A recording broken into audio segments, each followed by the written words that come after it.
And here we are, Wednesday, August, yes, 24th, yes, for me at least. Maybe some of you have hit the Thursday, you're living in the future. Maybe you're in Hong Kong or somewhere in Japan, Middle Europe, Middle Earth. I don't know, but here we are. Brandon, good to see you. It is another episode of the C47. It's a live stream, and today we're talking about a bunch of stuff. Bill, good to have you here, and we're keeping with this format, at least this week. I'm trying to figure out stuff, but if you've never been to this channel, and judging by the three people who are here right now, I'm assuming you have. We talk about production, video production, filmmaking, equipment, pre-production, things having to do with producing, directing, cinematography, cameras. Mute. What does that mean? Can you hear me? I see levels. They're showing up here, and they look like they're pushing through Ecamm. So I'm wondering about your comment, Brandon, about mute ? Audio is fine. Are you just messing with me? All right. Well, we talk about things having to do with production and all that fun stuff, and hopefully we get some more people coming in. James can hear me. Bill's here. Brandon is here and may or may not be able to hear me. But we're going to just kind of get started here. Every week we talk about things related to video production and filmmaking.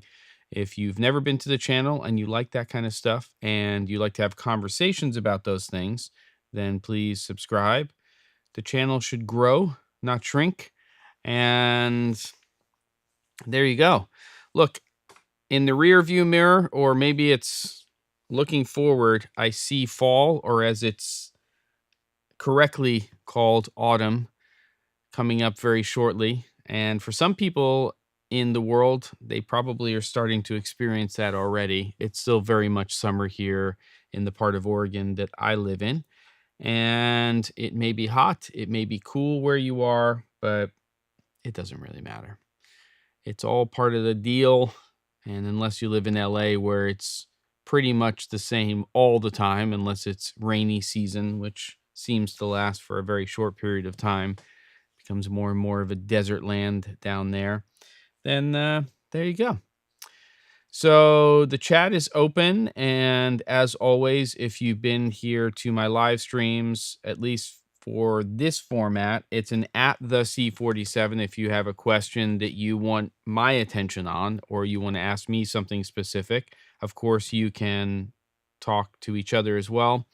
And Ono Coffee is asking about if anyone here is going to Vid Summit. Is that the rebranding of the VidCon show? I don't know if it is, but that's my guess. Let me know. And we are going to talk about how to stay creative between jobs and when looking for new work today. And that should be part of this chat. And I'm still trying to figure out the split here between LinkedIn and YouTube and which one I want to do more of the format, where for about 30, 45 minutes, I'm going into a particular thing, how a camera works or how to light something or whatever that is, and then have a Q&A at the end. I'm kind of feeling like maybe LinkedIn is the place that's more Q&A based, and YouTube is more the show and tell and then Q&A at the end. So I don't know. Got it. Vid Summit is focused on creators. Is it totally tied into, I'm assuming YouTube, but is it a Google conference, a third-party conference? Where is it happening? When is it happening? Give me the deets, Ono Coffee. I'd like to know. And I might be in your neck of the woods in the near-ish future. I might be going to, I don't know if you're in North Carolina, but I may be going to North Carolina in October for some on-site training. So we shall see if that's going to happen. There you go.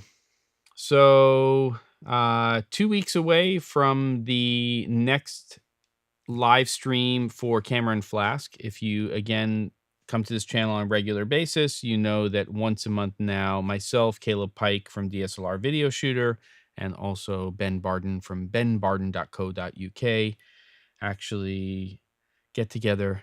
We drink, we talk about production, but on a semi-regular basis, we have challenges. Sometimes they're equipment challenges, sometimes they are creative challenges. This one is an inspired frame challenge.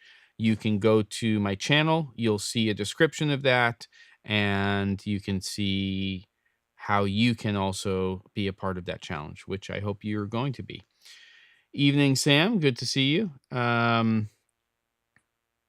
It's owned by Daryl Eves and Mr. Beast. Wow. Okay, well, there you go. If you are in North Carolina, Jem, let me know what port. I've had port before. Probably around High Point, it looks like. So there you go. So maybe I'm thinking of you, Ryan. There you go. Audio glitch was on your end, Brandon. Got it. Good day. GWiz 5150. And let's get into chatting here. Anybody have any overall production questions? And then I can talk to you a little bit about what I've been working on. And that kind of dovetails into the conversation of staying creative when you are between jobs and you are looking for work. I'd like to do these types of topics at least once a month or so, because I think it's important to talk about and address the business side of what we do for a living. And if you are a freelancer or you're self-employed, then I think it helps all of us to have these conversations, because we kind of live in our own silos. We're in our own bubbles when we're doing what we're doing. And sometimes it's hard when you're in between jobs or you're looking for work to sort of get inspiration, but also feel like what you're doing might be the right thing or the wrong thing or whatever it's going to be. Spazia, I don't know if I've ever seen you in the chat, so welcome to the channel. If you've never been here or you've been hanging out in the background without commenting, thank you for being here. If you're interested in talking about this industry, video production, and the like, then please subscribe if you are not already. Anyone operate 2 HyperDecks with the same Stream Deck? I have not, so that's a no from me, just so you know. I'm primarily using my Stream Deck for this Ecamm Live and also for Zoom, though obviously it can be used for broader base stuff. Brandon says, here's something for the chat and you, Jem. What monitors do you use for editing and color correcting? Something that is calibrated out of the box, needs something to pair with our Mac Studio.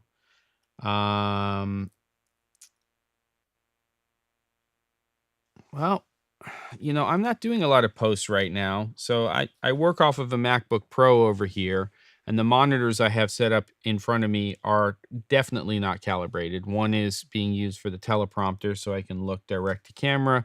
And then this is the one where usually when I'm in Zoom meetings, I'm going to isolate and pin something over here, or this is where I'll look at chat or things like that, or when people are sharing their screen.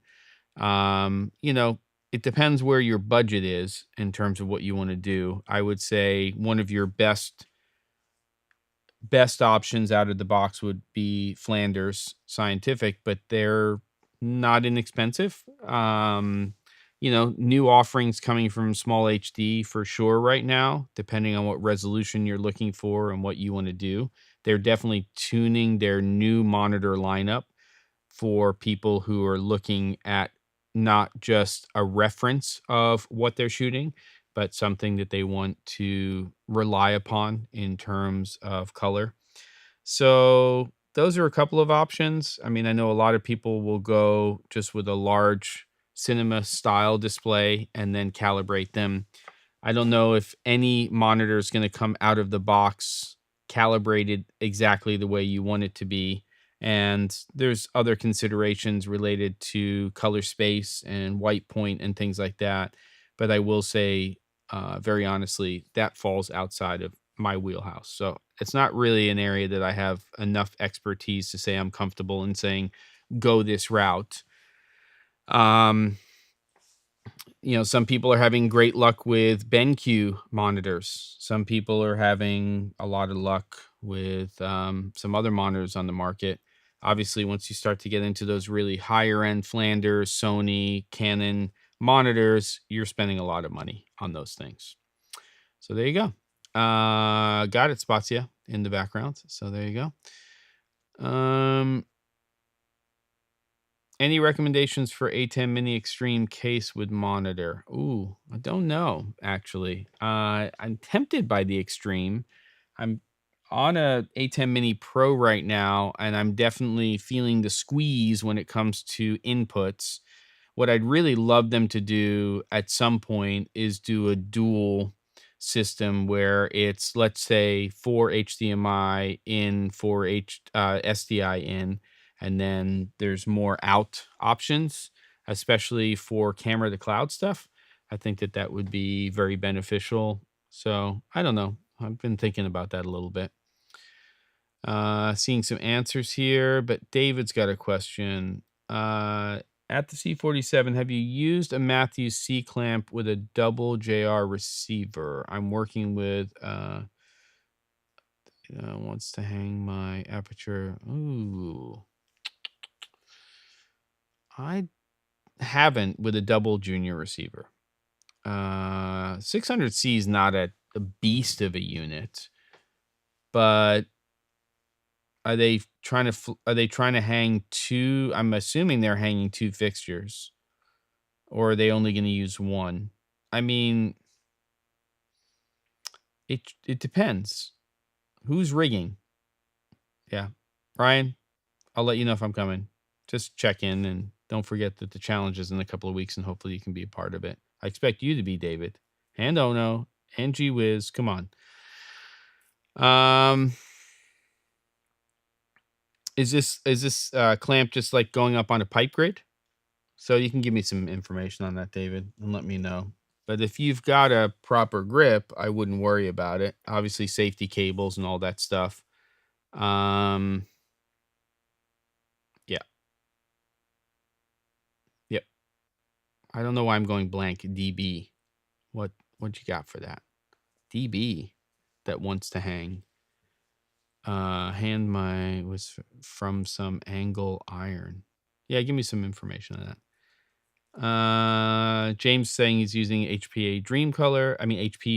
Yep, those were and probably are still popular, but were definitely for a period of time. But 709 space, and that's again, like I said, it really has to do with your color space and what you're trying to do. Newer monitors with expanded spaces are going to be generally more expensive, especially if you want them to be color accurate. So if you're going into broader spaces, nobody's going to have a 2020 space that's 100% 2020. You're talking about ridiculous money to get to almost 100% of that space. But there are some other ones that are interesting out there. So, yeah. But maybe check out the small HD Flanders stuff and see how much of those broader color spaces they're filling. Okay, good. What other questions do we have here? We'll do another 5-10 minutes of Q&A and just sort of going back and forth on things. If you're trying to sort something out production-wise, if you want an opinion on something that's a new or existing piece of equipment, I can kind of give you my take on it. If I don't have a take or I don't have any experience at all in that category, then I'll tell you, and that's totally fine too. Speaking of calibrated monitors, the way I have it set up on this little monitor here, it's a 13.3 inch HDMI monitor that I'm pushing into the mirror of this little teleprompter. It's a little 16 inch teleprompter. I kind of have to crank up the brightness, and as a result, the contrast gets a little weird. So this shirt looks over, but I have pulled it over to this monitor to my right, and it seems to be exposed properly. Of course, everybody's monitors have varying degrees of brightness and are going to be different the way they have them set. But there you go. Ryan, good to see you here.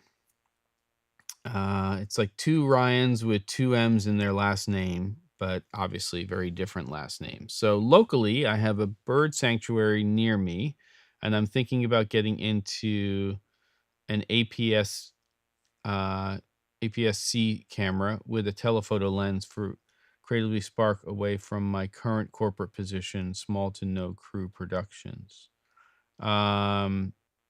Is this just sort of something that you want to do for yourself, or are you thinking, and it's just having creative time is my assumption here, Ryan? And do you want to have a discussion about what cameras might make sense for that? And how much are those cameras going to be used for stills, and how much of that time is going to be used for video? So I'd be interested in knowing a little bit more about that. Let's have a conversation about it.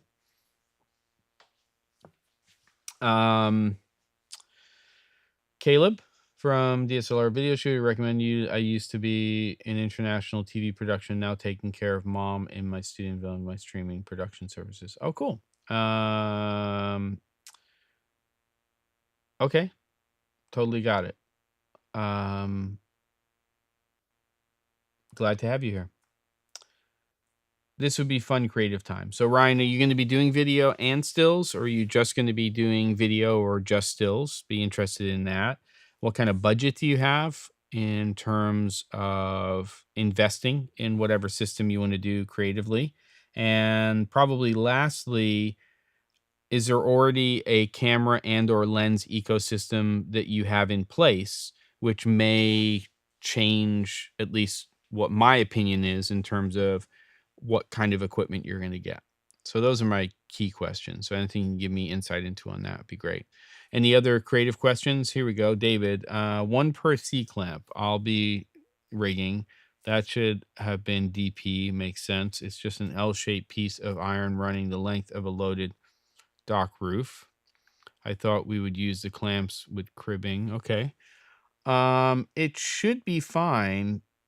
So you saying it's one C clamp with a junior receiver, another C clamp with a junior receiver is my understanding.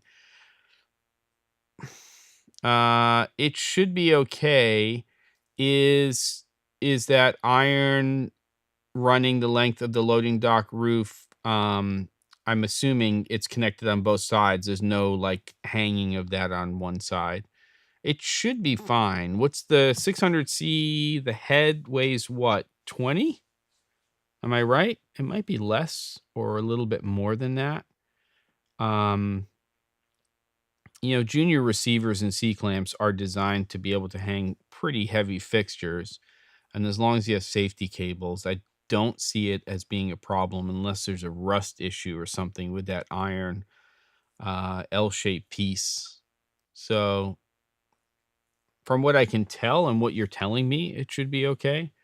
But I would definitely just look on the msegrip.com website, check the rating for those things, especially when you're using grip equipment together. So there's pieces that are going together, then it's a good idea to really check the weight limits on that stuff. I will give you a little pointer, David, which is that Matthews is a very it's a very small company in terms of the way they run their company. And what that means, which is great, is that you can literally pick up the phone and say that you have some questions about particular parts or how they're used together. And I've done it actually about 2 or 3 times in the last couple of months because I was interested in putting some things together for a client for their studio space. And they just sent me to the parts department, and I had a conversation both times. I think it was only twice, but both times with somebody in that department. And we spoke for 20, 30 minutes. We looked at links online, and they're very open to talking about their products and helping you problem solve. So if you've ever been frustrated when you go into a Home Depot or Lowe's here, which is, if you're not familiar with them, they're kind of home, building supply stores, and you're not getting any help, it doesn't seem to be that way with Matthews. So reach out to them, talk it out with them maybe tomorrow and see what they say. Actually, they're on the West Coast, so they'll be open for another hour after this live stream is finished. So you could even give them a call. Definitely an advantage to being ahead in terms of time zone, David. So there you go. James has used the Sigma 150 to 600 on the Sony A6500 to shoot some surfing footage, and it was a nice APS-C telephoto setup. Yeah, and of course, because it's APS-C, you've got a lot more reach there, about a 1.5 to 1.6x crop factor. So you can do the math. You just do 150 times 1.5 on the low end, or 600 times 1.5, and you know that you're going to get a lot more reach out of that lens when you are using it on an APS-C based camera. So that's pretty cool. Good. Any other questions that people have about that kind of stuff? I do want to talk about staying creative, but these are also important things to go over. And that's kind of the purpose of these live streams, at least at the moment, is to chat out things that you're running into, challenges that you might have. And if there's any way that I can help point you in the right direction or give you an answer about those things, then I'm happy to do it.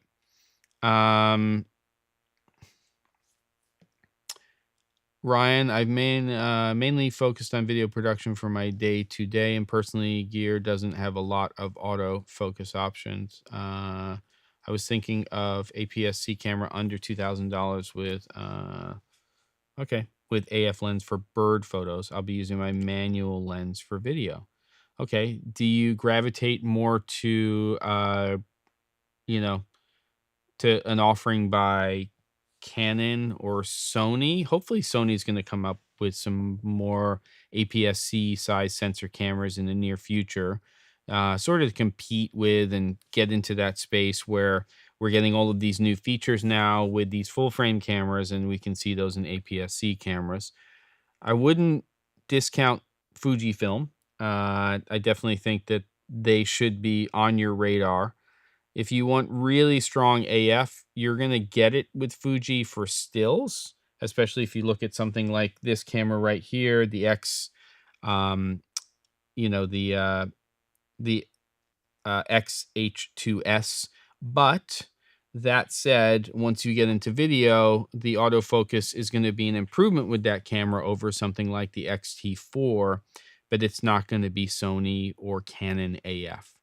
So doesn't sound like that's really an issue for you for video anyway, because you'll be using manual lenses. And depending on how much reach you want to get, the disadvantages to Micro Four Thirds is they're generally not as good in low light as larger sensor cameras. There are some exceptions to that, but they do have more reach. You put a 50 on there and it effectively has a field of view that's going to be closer to a 100. You put a 200 on there, closer to a 400. So there you go. There you go. Let's see.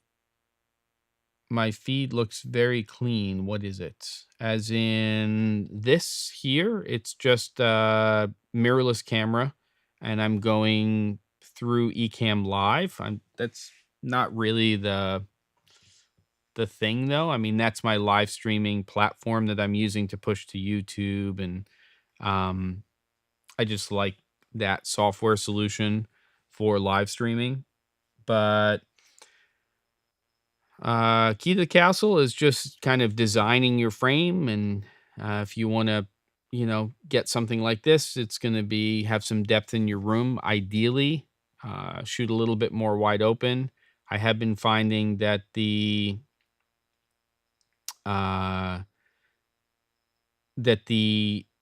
AF on the XH2S is a little better in video than with the X-T4. In fact, I was only using manual focus for these things in the past with the X-T3, X-T4, and right now I'm actually using the autofocus. So I don't know if it would kick in. We can try. I haven't really done any of this stuff here. Let's see. I don't even know where I have my focus point, to be honest. I think I have detection on. So we'll figure it out.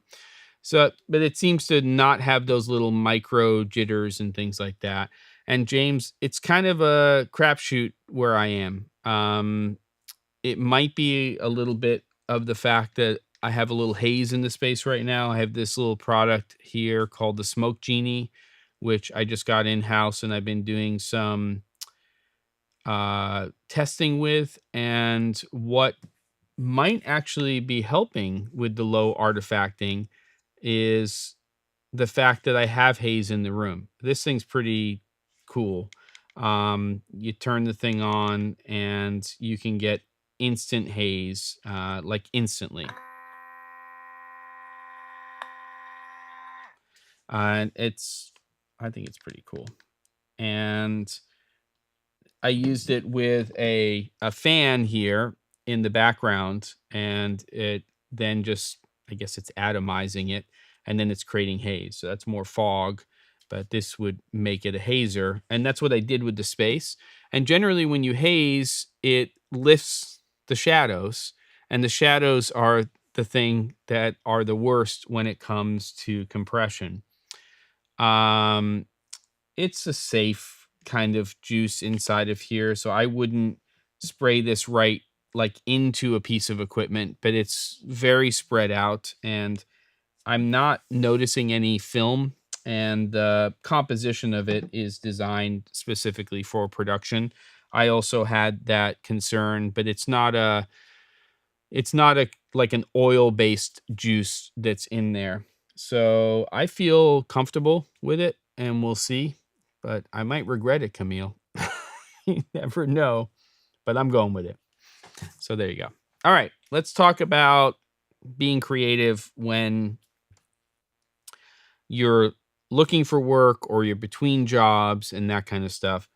If you're a freelancer, if you are somebody who's self-employed, this is a part of your life. So whether you're getting work and it's lasting for 2 weeks and then you're off for a few days, you're getting work and it's lasting for a few weeks or a few months, and then you're off for a period of time and then you start up again. Or sometimes you're in situations where you could be working consistently or even inconsistently for a long time, and then you're out of work for a long time.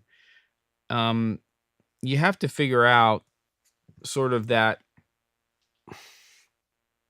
problem as a freelancer and somebody who's self-employed. And sometimes it's not a problem because you need the break. You've been working consistently for a long time, and then you say, "Hey, look, I I need a little timeout." And then other times, more so than not, at least for somebody like me, it's an oh shit moment, because whether you've been working with a client or a few clients for a period of time and then everything slows down all at once, and sometimes that's time of year, or you've been working with one client for a long time and it slows down, or whatever the situation is, there are going to be lulls. There are going to be times where you're not working consistently. And once you are busy and you're working consistently and you have that momentum, whether it's, again, all the eggs in one basket working for one person or you're working for multiple people, it's a very strange time, and it's a familiar feeling for somebody like me and probably people like you, but it's not generally a comfortable feeling. It's not like for me when autumn shows up, fall time, and the seasons start to change and there's sort of this melancholy, but there's something for me that I really like about it. It sort of pushes me inside, and I generally get more creative because I think when you're in the summer and it's hot outside and you want to be outside, um, sometimes that's not as creative. And then there are times of the year where when that's actually, when it's actually starting to get colder and things, I find that that's when I'm really starting to get going. And I don't know if it's kind of any different when you're in those lulls when you're not working or you're between jobs or you're looking for work. The big difference for me is that there's nothing that I like about that melancholy. And so in order for me to like push forward, I need to be creative, because if I'm not being creative, then I'm not happy. And that's just the way I'm kind of tuned as a person. So it's a tough one, and I'm sure many of you have been in this situation. But if you have a gig or gigs, and they're keeping you busy, it's very hard for you to take your attention off of those things and say, "Oh, I should be talking to, other clients or other people I've done work with, or I should be seeing if, and putting feelers out for other work." Because for me personally, at least, what I'm trying to do is produce the best quality product or products I can based on the work that I have in house at that period of time. So it's this cycle that exists, and it's really shitty, to be honest, because really what you'd love is when you're going into a lull, it's okay. Oh, a week or two from now, it's going to get busy again. And then you kind of see that. But that's not what happens. It's more like this, and then and it can stay here or flat for a while, and then it can start to come back up in terms of the work that you're getting. And then you have those really scary moments, which happened to me, for instance, when the pandemic hit, where for some people that was just sort of the godsend, and not the pandemic, but it was because of the industry they were in and what they were doing, they got busier. That didn't happen with me. It didn't happen with me in 2008 either, when we had the housing market crash and everything happened. Because generally, if you're in the creative industry, unless you get lucky and you're in a particular sector and there's a need for your creative services because of a reaction to what's going on, then companies tend to stop spending money on marketing and promotion and things, because they're scared, because the economy's wonky, the stock market's going down. There could be a million different things that are going on within companies, sort of mindset, but that has an adverse effect on you as a freelancer, somebody who's self-employed, because they're going to hold off. So it's lots of great conversations, and we're going to go for it, and we're going to do this, and then it's almost like you're ghosted. Nothing's happening at all. And I think it's really important, and everybody's tuned differently and everybody's a different person, but I think it's really important during those times to make sure that you're communicating with and reaching out to people that you've done work with in the past. And that's important. It's not a desperate move. It's just, hey, I'm available. Or do you have anything cooking? I've been working on the project for such and such amount of time, and just checking in to see how things are going. Now, ideally, you're doing that every few months or so anyway, with those companies and the people you've had relationships with over time. Um, but it's definitely, I think, one of the first things that you should be doing when you see that lull coming up, or that you're going to start to slow down. And then besides that, what you have to do is figure out for yourself, where do you want to go next? What is it that you want to be doing in terms of creativity and work going forward? And I'm talking about paid work. You know, you may have been working in a particular sector or with certain types of products or services for a year or 6 months or whatever it's going to be. And you've realized that you really love that sector. So you're going to go after more work in that area. You're going to get interested in, spending time reaching out to other companies that are in that sector and seeing, as long as you don't have a non-compete or something, getting work in that area. But you might also come out of it saying, oh, I did work in this particular sector, and I really don't like creating content for that market. It doesn't interest me. It's not creatively satisfying. Um, I don't see any growth in that area. So all of those things are important, and feel free to chime in the chat if you want, or if you want to have a comment, put in at the C47. But for me, really, it's those times where, you're in those lulls that you have to make sure you're reaching out to the companies and the people that you know. But you also have to evaluate and look at, where do you want to go? What is it that you want to be doing? Because the reason you're freelance, the reason you're self-employed, is because you want to create your own path. You didn't do it just because you had to. Maybe some people do, but I think people who are career freelancers, career people who are self-employed, independent contractors, they do it because they like it. They like the flexibility. Now, flexibility is a little bit of a bullshit thing to say when it comes to being self-employed, because it can very often be sink or swim. It can be, feast or famine. And, as long as you're holding to your integrity as a creative person, then, you're going to probably take the work that comes your way, as long as the exchange is there and it's a fair exchange for the work that you're doing.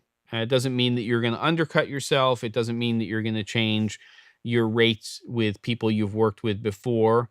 I don't think that that's smart business, because you start to undervalue yourself. You have to figure out where you think your worth is and what you can contribute to a client and to projects that you're working on. And, it's just a given that if you say, and sometimes you do it, but it's a given to say, if your rates are here and you drop those rates to a different level, wherever that's going to be, the chances are with that particular client, it's going to be very hard to get back up to whatever that range was or where that rate was. So that's, totally up to you in terms of how you want to do that. And you are the one that is the captain. You're the one that is driving this, and you get to say yes or no. If you say no, sometimes it may not be a good survival tactic, but you have the ability to say that. And integrity, I think, again, plays into that in a big way. Um, but it's reaching out to people. It's identifying sectors or parts of the market or the types of creative work that you'd like to do. And then I think thirdly, it's making sure that you are continuing to educate yourself and you're continuing to spend time when you don't have a lot of work, um, getting better at your craft and getting better at what you do, so that you can provide a better product and a better service to people that you're working with. And I think that's huge. So for me personally, that means that, yes, I want to do more of this. I want to do more when it comes to education and reaching out. It doesn't mean that I don't want to continue to do production work. It doesn't mean that I don't want to continue to be busy. But this lull that I'm in right now is not really a lull in terms of my time.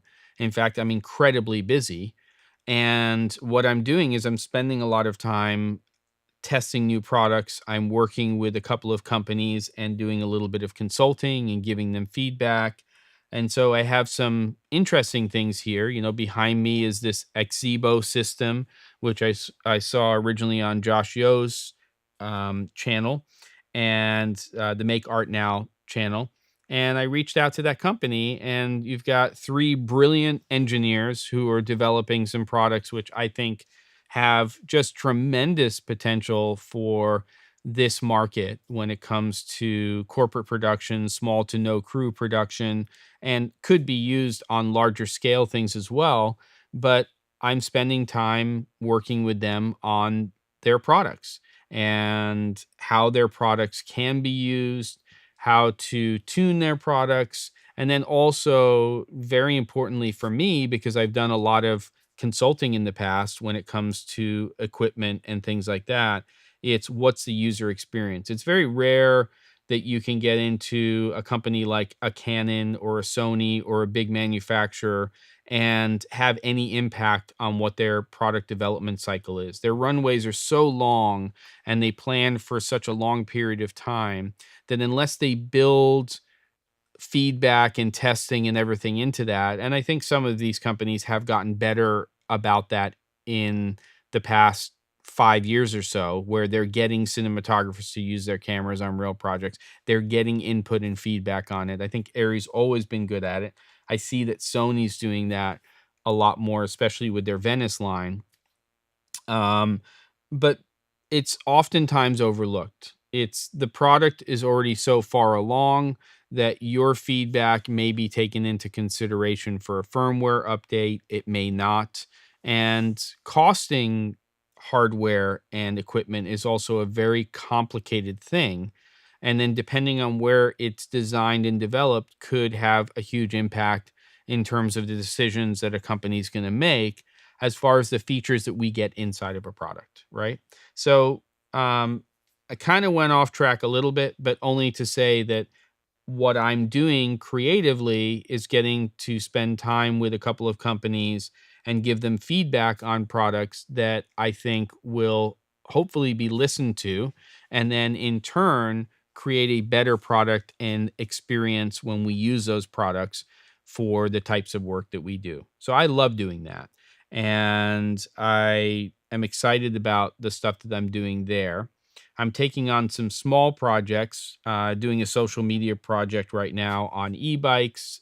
Pat, who is out working, who's based here in Oregon, actually shot with me. If you were on the live stream last week, I think it was last week, I was talking about needing, I got a mini pro, a mini 3 Pro. And I was thinking about taking that up, and then I realized I needed part 107.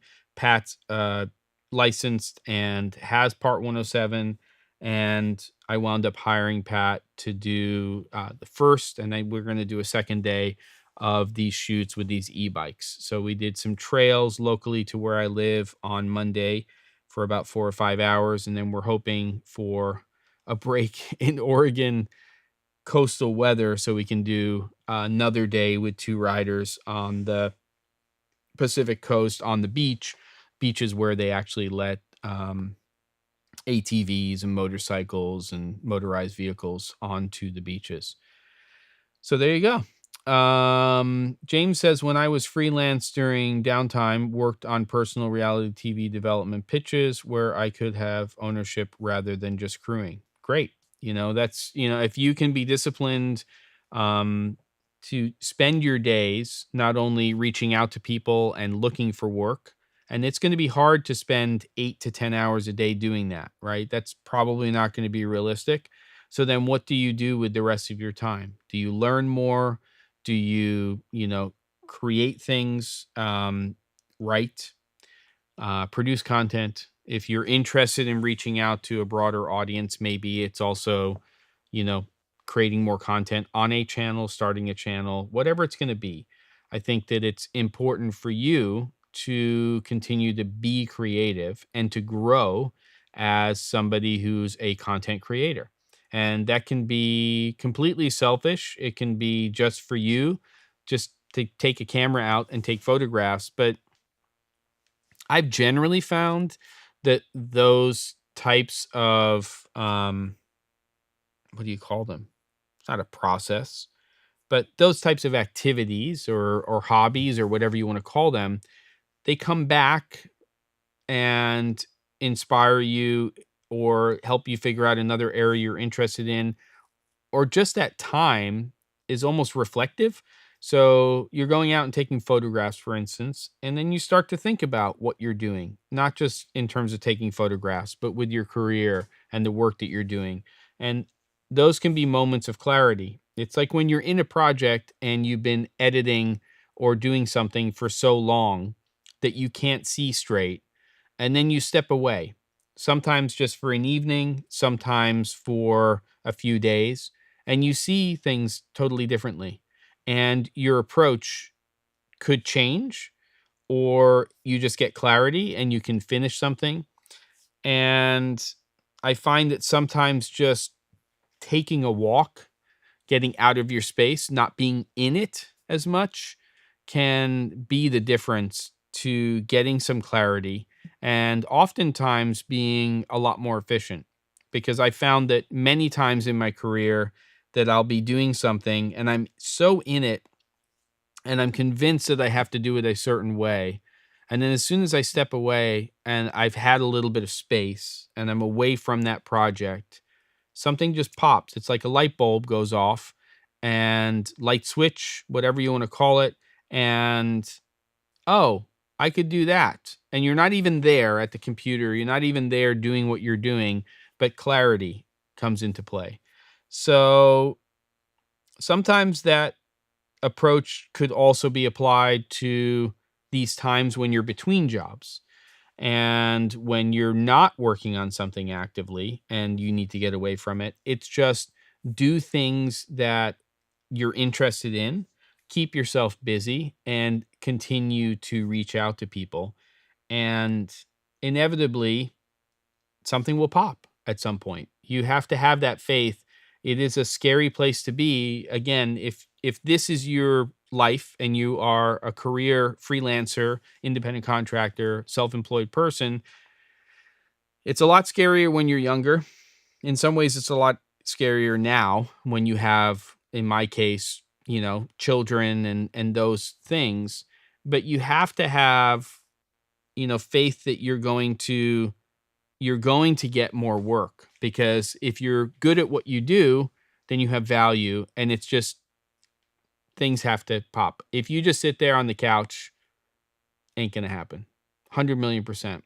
The universe works that way. I believe it. You put stuff out there and you do things and you're productive and your morale is higher and things come back. Not being hokey about it. I just think that it definitely seems to be that way. When there's an energy that's being created and you're doing things creatively, then things tend to pop. And sometimes from places that you're not aware of. They come from places that you weren't trying to identify in terms of where you're going to get work. But I've been keeping busy and, you know, one for one, if I'm not doing something, then nothing happens. But when I'm keeping myself busy and I'm being creative and I'm trying to do things every day, then stuff starts to happen. I mean, I haven't had, a part of it is the pandemic, but I haven't really had anybody reach out to me for on-site training or, kind of like medium to larger consulting stuff, except for one particular client, in a long time. And in the last couple of weeks, I've had two reach out to do that type of stuff. And I've been busy. Busy doesn't always mean you're making money, but being busy is good for morale, and being creative is also good for your soul, or whatever you want to call it. Spazia, I've been 2 years, 8 months at home, getting better at new skills, diversifying my knowledge. At the moment, I'm polishing my voice over skills and virtual production for smaller clients. Great. And do you mean virtual as in virtual production with virtual cameras and real cameras? Or do you mean more remote production? I'd be interested, Spazia, what you're thinking in terms of that, or what you're focusing on, because virtual production is definitely one of those areas that I'm thinking about. I have no interest in meta and going into, some fake place, blah, blah, blah. I don't know. But I am interested in virtual production.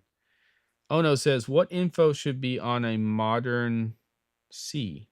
I don't know what that means. I would like some clarity, if you wouldn't mind. Let me know what you're talking about. That's my spiel. Does it mean anything? It does to me.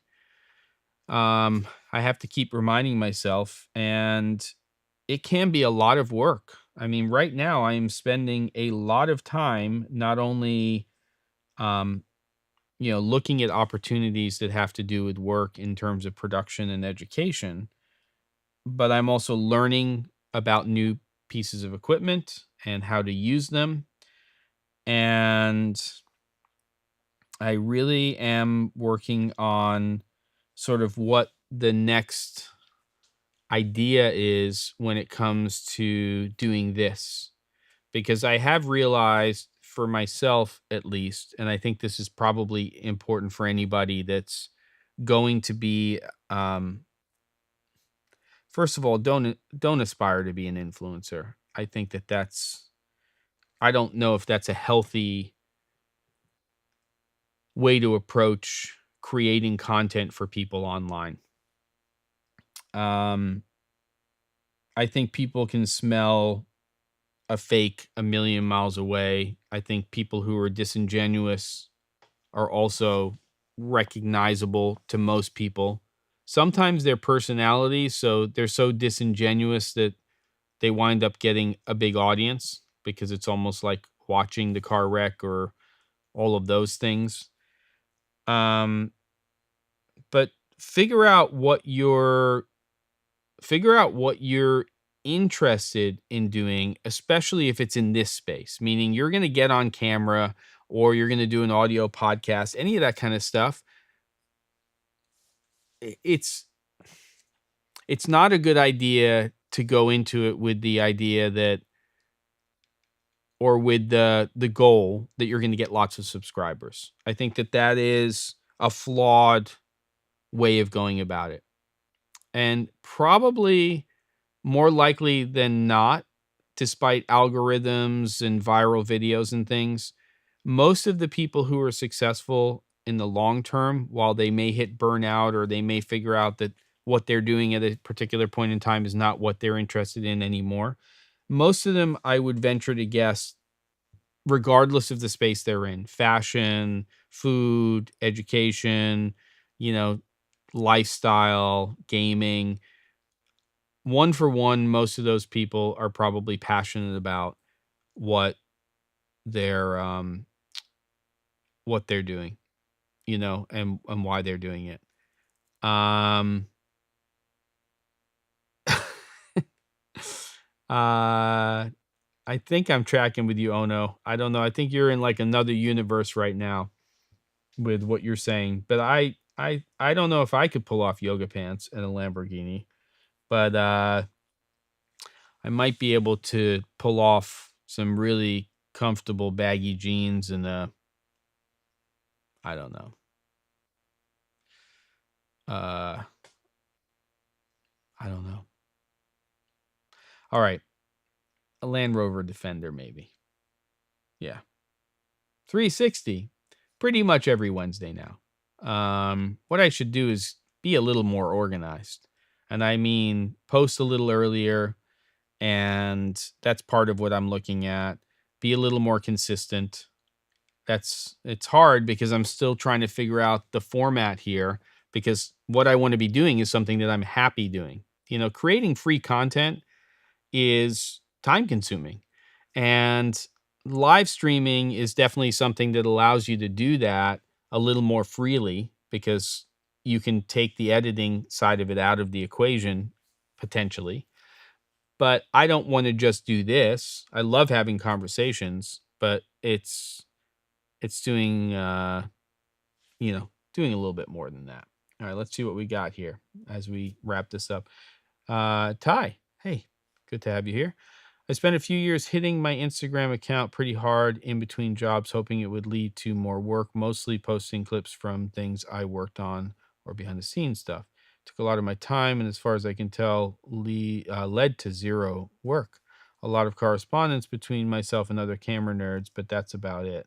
Yeah, I think it's a hit or miss to a certain degree, but I also feel like, um, I mean, I don't know if Ty, you tend to be busy, and if you saw kind of trends that maybe you started to get work, but it wasn't from that platform.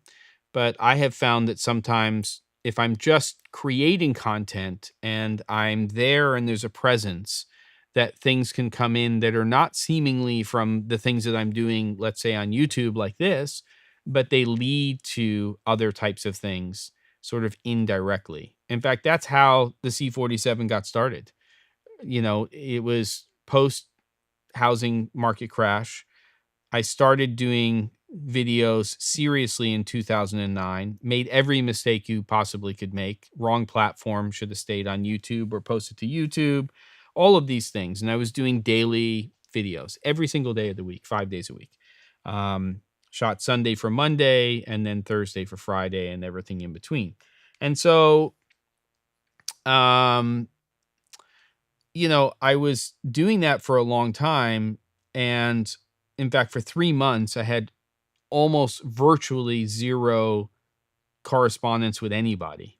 And then after about 3 months, I started to hear from some people. And then eventually, more views on the videos. I was using a stupid platform called blip.tv and pushing everything to the c47.com website. All mistakes, huge mistakes. But ultimately, that led to what is now turning into about a 12-year relationship with Canon as a company. And it is 100% because of my presence and what I was doing in terms of those videos. Gearbox and doing a daily episode of Gearbox. So it doesn't always come directly from there. And if you were enjoying doing that, then maybe that was fine. And maybe that was also, if your goal was not to have a gazillion followers, and maybe it was, maybe that was scratching the itch creatively for you. Maybe that should be your perfect frame. Oh no, but what movie is it being inspired by? What's up, Scott? My question was, what info should be on a modern business card for creatives? Hell if I know. I don't know. People are putting QR codes on there now, and you're just basically, scanning it. It's going into people's contacts. I'm not sure. I did that a couple of times at Cinegear, and I was like, what was the person's name? What was the name of the company? So I don't know what should be going on there. To me, you should be 360 grand. To me, you should basically be pushing people to ways to contact you or see what it is that you want them to see, right? So what am I going to list for me? Probably my YouTube channel, obviously my website, my YouTube channel, and an email address, probably. But that's really up to you. Stop it, 360. Ridiculous. Yeah. You were watching my content back then, Ty? I appreciate that. There you go. Old school editor in my market. It's all word of mouth and referrals. Well, James, I don't think you're wrong. It's a small community, and maybe there's something to be said about networking in the traditional sense, but it's mostly word of mouth and referrals, and it's creating relationships, really. And that's why I say to a lot of people that when you're in these lulls, when you're between jobs, when you're looking for work, identify the things that you want to do in terms of work. I know where my lane is now. I am very good at helping companies create great educational content. It's going to be well produced. It's going to be clean, but I'm not the company that you hire to get up in helicopters and shoot your next car commercial. I mean, I can produce that content and I can hire the right people to do that. So I'm not saying I can't do it, but I know where my lane is and I know what I like to do. And what I like to do is help create educational content, not just for our industry, but for other, industries. And you're right, Scott. Social media is a game. So you just have to do what makes you happy. And it's a really tough one, but I am a big believer that you'll find your audience, hopefully more than 20, 15 or 20 people in the long term, but you don't need millions, right? It's,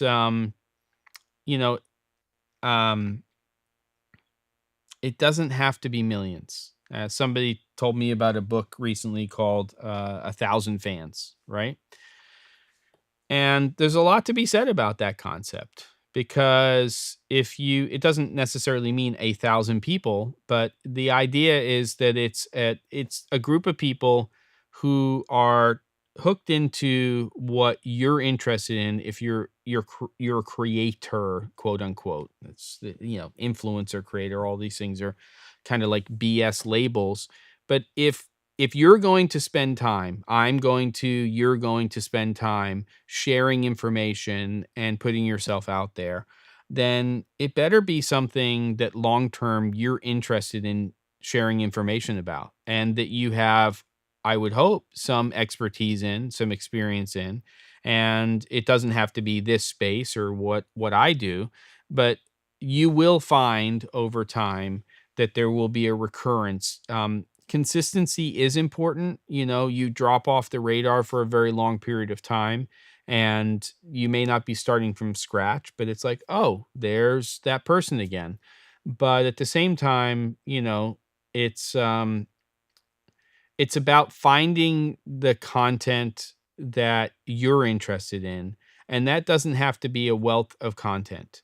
And it's finding like-minded people, not politically, not religiously, but that are interested in talking about the things and are trying to solve the same problems that you're trying to solve. And so for me, conversations and helping people learn about things and solve problems, that's far more important. And here we are, far more important. But I have a Zoom call with a client at 4:15. Gives me a little less than 15 minutes to get there. 2 weeks away from the Inspired Frame Challenge for Cameron Flask on this channel. If you have not started yet, I have not, then start finding your inspired frame and figure out how you're going to create something. Because now it's less than 2 weeks from now, because on September 7th at 3 p.m. Pacific, 6 p.m. Eastern, we're going to be sharing our frames, and I hope many of you will be contributing. Again, on this channel, description of that, you can submit your frames and all that stuff to me, and just don't do it on September 7th. I'd say the 5th would be the latest, but hopefully by the end of that weekend, the 3rd or the 4th of September. That's what I got for you, kids. Next week, we'll come up with something to talk about, and hopefully I can post it beforehand. You are welcome, and let's do this again. Let's just keep these conversations going and figure out what this mess is all about, and hopefully you learn something. And don't be shy. Get in the chat. Ask questions. It's what keeps these things going. Take care, everybody. See you next week.